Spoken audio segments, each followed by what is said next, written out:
This is goodbye. Enjoy your descent into hell with that creepy kid.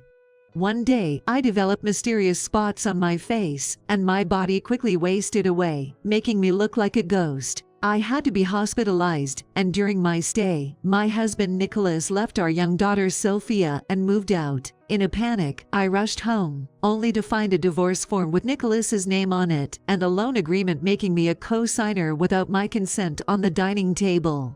Confused by this sudden turn of events, I hurriedly messaged Nicholas. He replied soon after, "That loan is compensation for the precious 10 years you stole from me. Meeting and marrying you was a waste of my life. You'll pay for that." Pay for what? What have I done?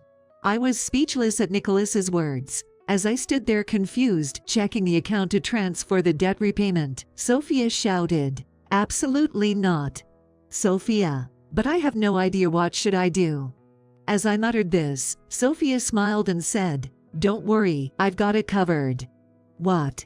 A week later, I would understand the meaning behind her words. My name is Claire. I met Nicholas at a mixer, and we got married. Nicholas was abandoned by his biological parents and has no family. His desire to build a warm family in the future drew me to him, leading to our marriage and the birth of Sophia. Nicholas adored Sophia when she was born, but as she grew and started speaking, things changed between them. Sophia was a bright and kind child, but occasionally she did strange things, like talking to someone invisible. Sophia would repeat mysterious actions, pointing to empty spaces and saying, "The old lady over there told me." When I questioned her, "There's no one there, right?" Sophia would proudly respond, "You just can't see her, Mom. She is there." Sometimes, Sophia would say harsh words to Nicholas that didn't seem fit for a child, like, "I can't forgive you. Silly boy." Every time she said such things, Nicholas would get furious, yelling, "What are you saying to your dad?" In a panic, I would scold Sophia, "What are you saying? That's terrible to say to your dad." But then, Sophia would look around confused, saying, "Huh? Did I say something?" At first, I thought she was pretending to forget, but she genuinely didn't remember those moments. This continued, and Nicholas began to avoid Sophia, calling her creepy. I told him, "Don't avoid her." And Sophia apologized, "I'm sorry for saying awful things to you, Dad." But Nicholas coldly replied, "Don't think a simple sorry will make it all right." Little by little, our family's atmosphere deteriorated as Sophia began to look sad, and I grew frustrated with my Nicholas' childish behavior. Worried, I took Sophia to psychiatrists and neurologists, but they found nothing abnormal. The doctors suggested that her talking to an imaginary friend might be the reason for her conversations with the unseen. However, they were puzzled about her occasional transformation and harsh words towards Nicholas. "Excuse me, but has your husband ever done something terrible to Sophia?" asked the doctor. I shook my head, "I don't think so." "I see. In that case, she might have a split personality. Let's continue with counseling and keep an eye on Sophia's condition." The doctor's words made me nod, filled with anxiety about what would happen to Sophia. Despite regular counseling sessions, Sophia continued talking to someone invisible, and Nicholas kept avoiding her. This situation was deeply troubling to me. One night, as I slept in my bedroom, I heard a woman's voice saying, "If only you weren't here," and felt someone choking me. Waking up gasping for air, I saw a furious woman I didn't recognize. That's when I suddenly woke up. Thank goodness, it was just a dream. But the next day, and the night after, I had the same terrifying dream. This made waking up awful. Fear of these nightmares made it hard for me to sleep, leaving me constantly exhausted and dizzy. I started feeling sick and dull all the time. My appetite vanished, my body quickly became thin, and clumps of my hair fell out. Worst of all, mysterious large black spots appeared on my skin. When I visited the local clinic, the doctor was just as perplexed and couldn't determine the cause. Sophia, worried about me, asked gently, "Are you okay? Is there anything I can do to help?" However, Nicholas, far from being concerned, started avoiding me like I was a monster, saying, "You're disgusting." And if I ever took a break from household chores, he would arrogantly say, "You can't stop doing household chores. That's your job." His lack of empathy infuriated me, but my illness was so severe that I couldn't afford to think about him anymore. Even so, I tried to keep up with household chores and my job as much as possible. But one day, reaching my physical and mental limits, I collapsed in the middle of the city and was rushed to the hospital. Once admitted, Nicholas came to my room, and I asked him, "Please take care of Sophia." He made an obviously reluctant face and asked, "When will you be well enough to leave the hospital?" "I don't know. Just please take care of Sophia for now," I replied. He clicked his tongue and said, "Lucky you, getting to push your responsibilities onto others just because you're sick." Then he left the room. His uncaring attitude made me worry. Can I really trust Nicholas with Sophia? My fears were confirmed when, a few days later, Sophia called me, saying, "Dad's gone." In a panic, I convinced the doctor, who said it was too risky for me to leave the hospital, and I hurried home. When I got there, Nicholas was indeed gone, leaving only a worried-looking Sophia. "Do you know where he went?" When I asked Sophia, she just shook her head, looking troubled. On the dining table, I was shocked to find a divorce form with Nicholas's signature and a copy of an unfamiliar loan agreement. Nicholas's name was listed as the borrower, and mine was in the co-signer section, with an unrecognizable signature next to it. I had no memory of signing such a document. In a hurry, I messaged Nicholas, "Where are you now?" He replied almost immediately, "You noticed earlier than I thought. Did Sophia tell you?" "Where are you?" "I asked you to take care of Sophia." "We're getting divorced. Didn't you see the divorce form? So, I don't care about you guys anymore." Why would you decide that on your own? I was furious, but Nicholas responded, "If I brought up divorce directly, you'd oppose it, right?" "Of course. I can't take care of Sophia in this state. Or were you planning to take Sophia with you? But since you left her, that's not the case, is it?" "Exactly. I don't need a creepy daughter and a sick wife. Just submit those divorce form." His complete rejection of Sophia and me left me in a state of shock. As I stood there dazed, Nicholas continued with another message. "Oh, and you better pay off the debt. You're the co-signer." This snapped me back to reality, and I confronted him. "What's this loan about? You were in debt, and why am I the co-signer?" "Yeah, I copied your signature to make you a co-signer." "What? Why should I bear the burden of your debt?" "It's compensation for the precious 10 years you stole from me. Meeting and marrying you was a waste of my life. You'll pay for that." "Compensation for what? What have I done?" His words left me speechless. Without responding, he sent one final message. "Well, this is goodbye then. Enjoy your descent into hell with that creepy kid." After that, no matter how many messages I sent, I received no response from Nicholas. I stood frozen in place, overwhelmed by the shocking truths he revealed, unsure of where to start. Confused, I glanced at the loan agreement and murmured, "I guess I need to repay this debt. Should I transfer it to the account listed here?" That's when it happened. "Absolutely not." Sophia shouted beside me. Looked her face, it was stern. "Sophia, but what should I do?" As I muttered, Sophia smiled and said, "Don't worry. I've got it covered." "What?" I was puzzled by her unusual demeanor.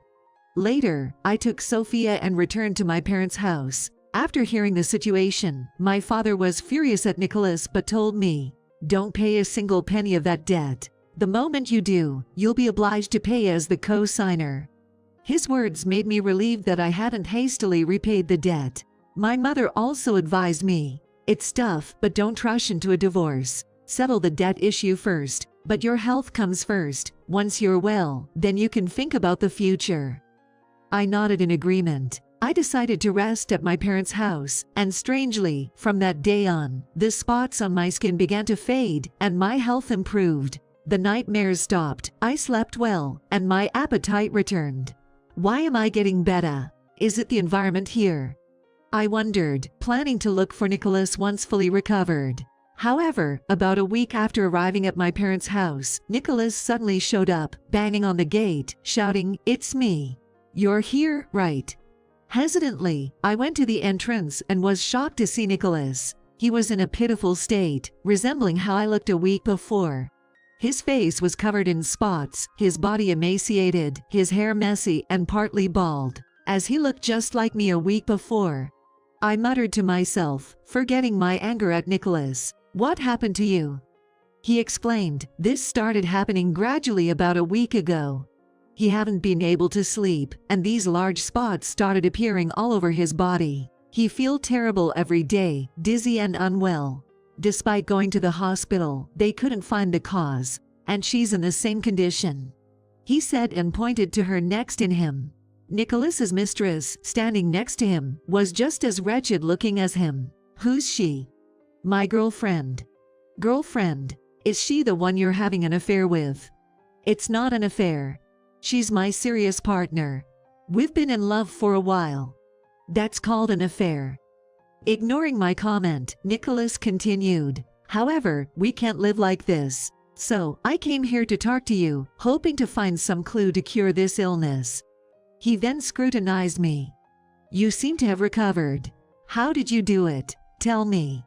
At that moment, Sophia, standing beside me, addressed Nicholas and his mistress. "Dad, lady, you cussed Mom, right? That's the cause." Their faces twisted in shock, and his mistress yelled, "How did you know that?" When I asked for an explanation, his mistress confessed, "Nicholas and I tried a curse method we found online on you." My symptoms were because of a curse.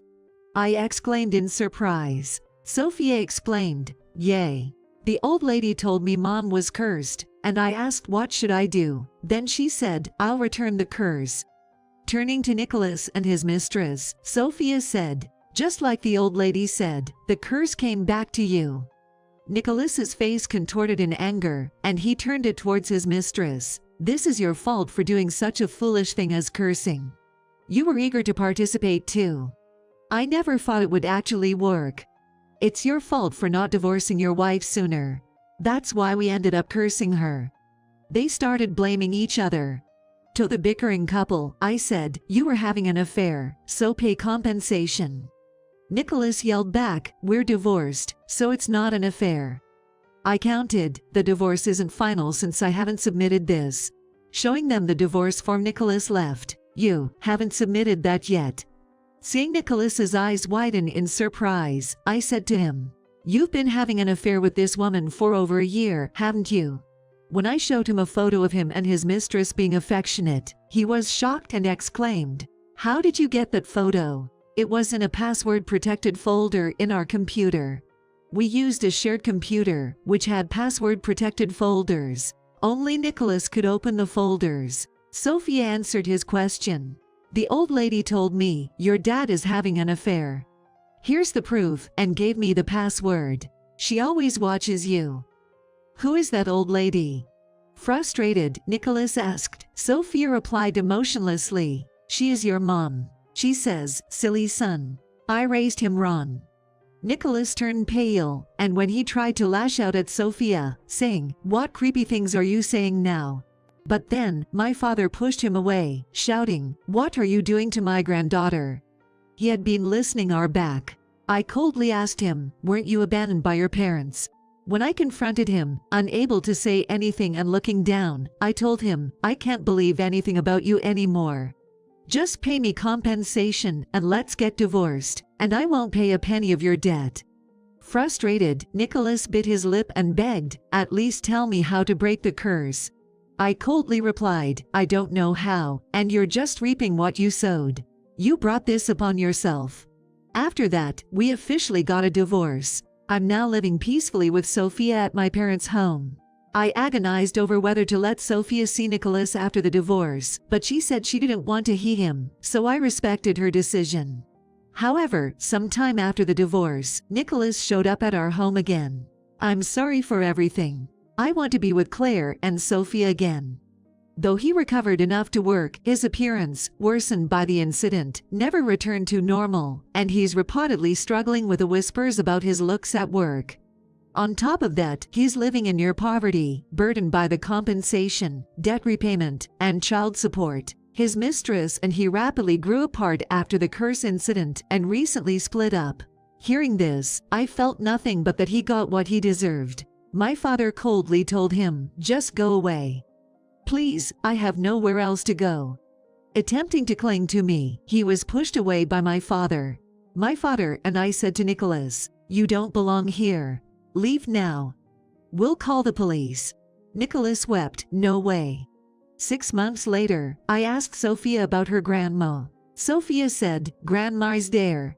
And she gave me the address of the grave where her grandmother was buried. I then went to the grave with Solia. We met a man there, and he asked us in a puzzled tone, "Who are you?" Upon learning I was Nicholas's ex-wife, he was shocked. He was married. I didn't know that. The man was Nicholas's brother, John. John revealed that Nicholas's story about being abandoned by his parents was a complete lie. Nicholas had incurred a large debt around college graduation and fled after making his mother a co-signer.